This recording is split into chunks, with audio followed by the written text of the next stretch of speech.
I didn't buy my first wells till I was about 27.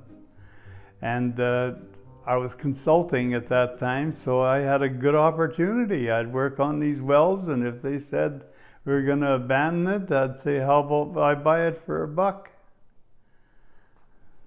And the way I'd go, eh?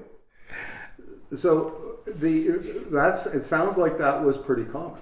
It was pretty common, yeah. There's quite a few consultants ended up with companies because of that. Like in the Enoch here, I went to bid on 5 wells, and you don't know a lot about them when you do that, but it was the Devonian formation, and it's a thick formation. I thought, geez, that could be all right. And there was also basal quartz and detreadle there. And so I went and give Star Oil a bid on them, and I get a letter from Liddy Explorations. He says, well, I own a certain percentage. Why don't we just buy them half and half, you and I both? So we did that, and we went in there and we reworked them, and Christ, we made a lot of oil out of there. Holy shit. And you know, that's how a little guy makes it. We had that for about 5 years, and then we sold it to Chevron. Done pretty good on it. But you know, it was stuff like that you pick up because you're there, eh? And I was young and aggressive, and I didn't care what kind of hours I worked, and I'd try anything.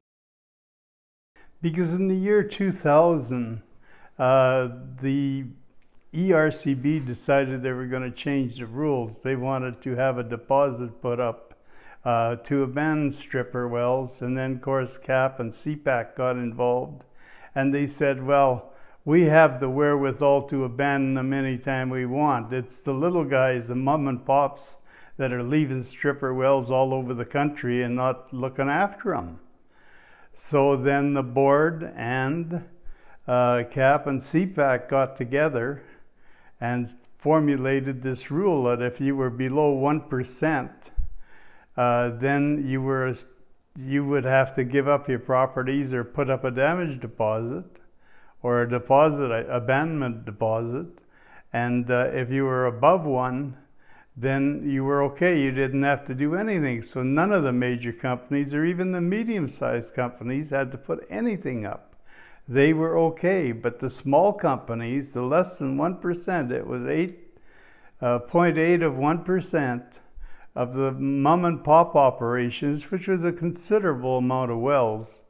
They're the ones that got put under. The board literally sent letters out, and if you didn't come up with your deposit in a certain time, they'd come out and they'd padlock your wells, shut them all in, and they'd abandon the wells, sell off all the oil and the assets, and put the money into the fund.